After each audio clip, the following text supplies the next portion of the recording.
Hello, my name is Chan-Kusalik, and I'm going to be talking today about classroom assessment technique number 19, which is called problem recognition tasks. The purpose of problem recognition, of an assessment technique which involves recognizing different types of problems, is to assess students' ability to do the first step of problem solving. This first step of problem solving is usually to figure out what sort of problem you're dealing with. For example, in an elementary school mathematics course, the four types of problems you oftentimes deal with are addition problems, subtraction problems, multiplication problems, and division problems. If we're faced with a word problem, one way to start solving it is to classify which type of word problem is it. Is it an addition word problem? Is it a subtraction word problem? Is it a multiplication word problem? Is it a division word problem? In many of these circumstances, if we know what type of problem we have, it'll help us know how to solve it.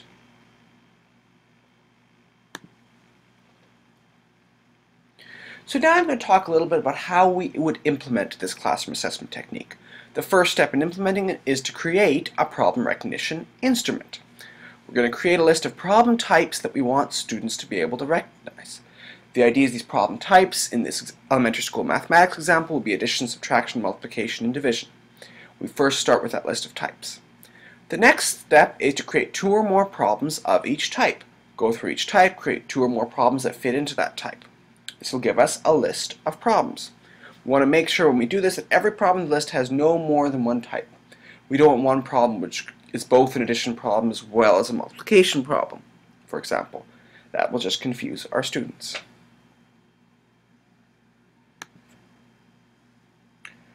Once we've created our assessment instrument, the next step is to give the assessment. We're going to write the list of problems either on a handout or we're going to display them on an overhead in front of the class. Then the students are going to have to classify each problem as a different type. Either we can give the students the list of types, say in the instructions we're going to classify as addition, subtraction, multiplication, or division problems, or else we're going to say, okay students, it's your job to figure out what the different problem types are. Usually this will be remembering things that we've talked about in class, when we've talked about problem types in class, etc. Then we're going to give the students a few minutes to label each problem with a different type, and then we're going to collect the students' responses. Once you've collected the students' responses, then we're going to have to perform some data analysis. We're going to have to look at what we've gotten from it and figure out what is this actually saying. So the first thing to do is to identify correct and incorrect responses. Figure out, okay, which ones people answer correctly, which ones they answer incorrectly. Once we've done this, we can take note of which problems students had difficulty categorizing. Maybe there was one particular problem that maybe involved time and that made it difficult for students to categorize it as an addition problem or a subtraction problem. Also, there might be certain problem types which are easily confused. Maybe students in general confused multiplication division problems fairly frequently, in which case that's also something important to keep in mind.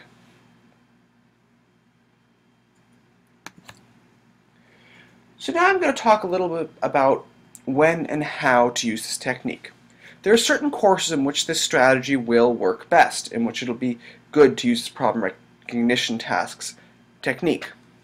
The most situations where they apply readily to are those courses in which students learn a variety of specific problem-solving techniques. Courses such as mathematics, physics, statistics, and accounting are courses like this, where there's a list of techniques that are covered as part of the course curriculum. However, this assessment technique is also useful when students learn more general, heuristic-based problem-solving approaches. Courses such as the critical thinking courses, composition courses, policy analysis courses, nursing and law courses are all courses where this sort of thing applies. Next, I'm going to talk about some advantages of this technique. This technique, this task, this problem recognition task, highlights the importance of recognizing the type of a problem before trying to solve it. Oftentimes students, when faced with a novel problem, will just try to jump right in and try solving it and just sort of almost like they're picking a technique at random to apply to it, rather than actually thinking about, okay, which type of problem is this before they actually go into it. This classroom assessment technique gets the students to think about which type of problem is it before they start going into the nitty-gritty of solving it. It's a quick and simple to administer technique, which is great.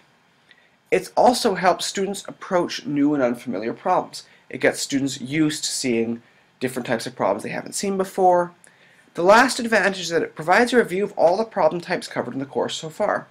Oftentimes in teaching a course, each section of the course will focus on one problem type and how to solve it, and there won't really be a time at which we're thinking about all the problem types together. This technique allows us to think about all of these problem types together.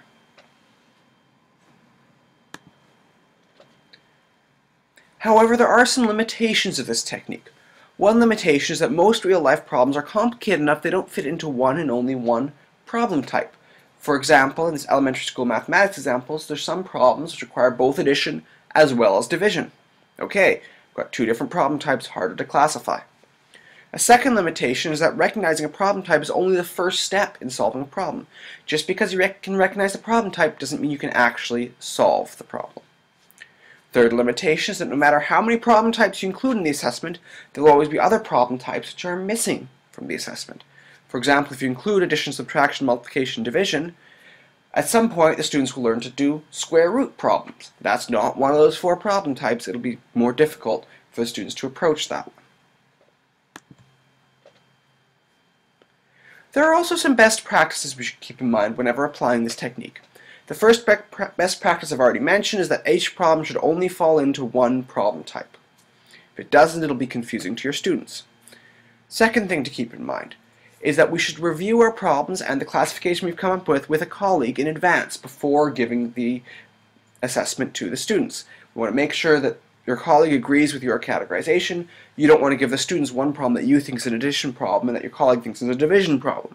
It's going to confuse the students. Third thing to keep in mind is that we should actually teach problem recognition, and we should give students a chance to practice problem recognition before you actually assess it. If you don't do that, students will be really confused as to what is actually going on here. Problem recognition is not something that's usually explicitly taught. Another thing to keep in mind when doing any sort of classroom assessment technique is how are we going to provide feedback to our students. There's two general ways of doing it. We can either give feedback to individuals or we can give feedback to the class as a whole. When you're giving feedback to individuals, it's not enough to just tell them these are the ones you got right, these are the ones you get wrong. You should also be told which problem types they were easily able to recognize. For example, this student could be told, okay, you had a really good time recognizing subtraction problems. You recognized subtraction problems very easily, however division problems didn't come so easily.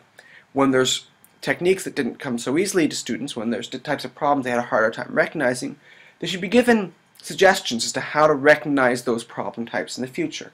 Constructive feedback is important here. So the last thing I'm going to mention in this presentation is just some references that will be useful if you want to research this technique in more depth. The first is the book where this technique comes from. It's called Classroom Assessment Techniques, a Handbook for College Teachers. It's written by Angelo and Cross. A second reference I have is a video which I found on YouTube, which gives an example of applying this particular classroom assessment technique, problem recognition tasks.